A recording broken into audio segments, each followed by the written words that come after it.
It looks like a narwhal. Anyway, now I'm not going to perform mouth to mouth on this. Seen, eyes. You can paint the belly. You just stick the toothpick down in the front of the weight.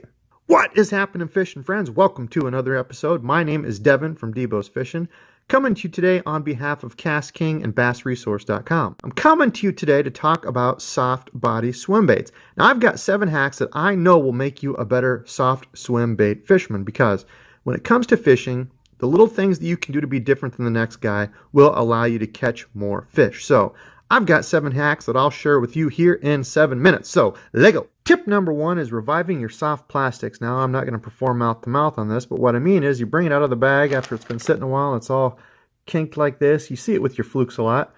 Don't throw the bag away. People do that. Instead, put this in a pot of simmering water. Let it sit for a few seconds. Bring it out and let it sit somewhere straight and cool. After it cools, you will have a good, straight, soft plastic again. So that will save you money. You're not just taking baits and throwing them out. Tip number 2, adding eyes to your soft plastic swim baits. Now, this is not something that a lot of anglers have seen. Seen, eyes, get it? Anyway, adding eyes to your soft plastic swim baits gives them a more realistic look. Now, this is imperative for clear water because bass want something that's natural looking. They also key in on the head of bait fish. They don't want to grab it by the tail and have to fight it where it can still wiggle. They attack the head. That way the fish only has one way to go, which is down the throat. Now, these are pretty cheap on Amazon. You can pick up a 100 pack for not a lot of money. Put a little super glue on there. Put it on. You're ready to go. Tip number 3 is adding dye to your soft plastics. Now, most everybody that you know takes the tail and dips it in there and they throw it out and get after it. Well, that's good for stained and muddier waters, but when I'm fishing slightly stained to clear water, I like to go more natural. So instead, I always carry a toothpick, and that's for a few reasons for fishing stuff. But one of them is this. You can dip your toothpick in there and paint it on. You can paint lateral lines. You can paint the belly. This dye even comes in a red or an orange, so you can paint that on like gills. Use your imagination. Just think outside the standard, dip the tail, and go. You'll be glad you did. Number 4 is to add the underspin to your arsenal. Now, a lot of people have heard of just the standard fish head underspin, but they also make a belly-weighted underspin as well. Now, this is one that I broke, but it would normally have the underspin on it just like so. Now, these are great to give your soft body swim bait a little bit of flash and vibration. You can fish them just like you would a chatterbait or a spinnerbait, but they're a little less intrusive. So if the water's, again, a little less stained, a little bit more clear where they can see it a little bit better, I tend to go to something like this over a big, bulky spinnerbait. Especially if they're keying in on forage, bait like this, I love the underspin. It was one of my big producers this year, especially when the bass are feeding up at spawn or at the fall transition. These things are killer.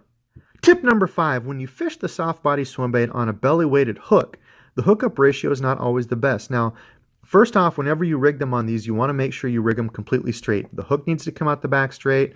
Otherwise, your swimming action is going to be off. Now, normally when you rig these up, that's all the hook that's going to be available. The soft plastic is going to stop it. That's all you've got to actually hook your fish. So what I do, I turn it over, use my handy dandy knife, and cut a channel straight down the middle of the belly. What that's going to do is allow you to rig your soft body swim bait good and straight, but it's also going to give you an increased channel. So when the fish does hit it, this hook can come all the way up through, pushing into that channel that you just cut. That will significantly increase your hookup ratio. Tip number 6, I call the narwhal line through method. So if you're using the belly weighted hooks and you're still having hookup issues, I go to a line through. Now, I keep mine simple. I don't carry a bunch of rivets with me and do all that. I just go straight line through. Now, all you need to do is tie a simple overhand knot in your line that you're going to be running through, and use the toothpick that you should be keeping with you. Again, here's another reason I use it. And I put that toothpick right in that overhand knot. I run this through my bait, making sure I keep it 100% straight. I come through at a 45-degree angle, like so, and it comes out on the other end. Now, I call this the narwhal line through because once you get to this point, it looks like a narwhal. Anyway, run that through and your bait is now lined through ready. So all you will need to do is tie your treble hook of choice to it. Always make sure that you set the treble hook inside like so, and then the end of the hook, I just run in through the hole. Now you've got a much better hookup ratio with a line through. As an added extra bonus tip, you probably wonder, well, after you get the line through done on this, what do you do for weight? Well, I usually run a 3/16 ounce tungsten on the front of there, but I peg it. Now you don't always have to peg it, but generally I'm, fishing around grass or cover. So you could kind of give this a natural presentation, without the peg, but I personally always fish mine with a peg. But what happens if you run out of pegs for your bullet weight? Well, again, the toothpick comes in handy. This is an old trick.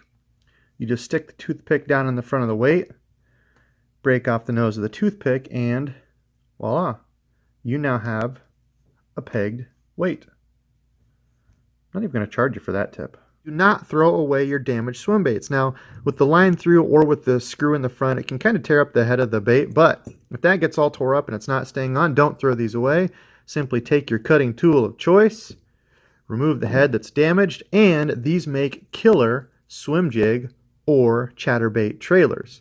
So it's one way to make your bait go a little bit further, and it's going to give a nice secondary action to your swim jig or chatterbait. That's what you end up with. Last but not least, what do I throw these on? Well, I'm glad you asked. I have two main setups that I throw these on. Now, it's really personal preference, but if I'm throwing a 4, 5, 6-inch swim bait, I like to go to the medium heavy setup. This is my 7'3" medium heavy fast action Royale Legend rod. I pair that up with the Assassin. It's a 6:3 to 1 gear ratio. I tend to reel fast, so I like using the 6:3 to 1 on any of my moving bait rods. I always throw it with fluorocarbon.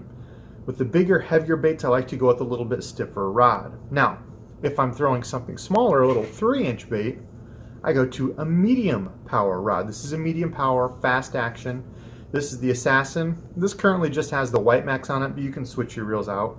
I like that 6:3 to 1. I'd probably switch these out if I was going to fish that smaller bait all day, but those are the two that I go with. I switch to the medium when I go to the smaller, lighter baits because with more of a bend in that medium rod, you can cast that bait farther. Now, additionally, in my video, I said my 3/16 is my go-to. That was for that larger 5-inch soft plastic swim bait.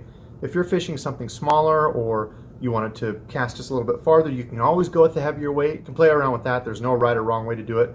Up to you. I hope this helped you all. If you're not already subscribed to the KastKing channel, please do that for more informative videos just like this one. And until next time, keep fishing fun.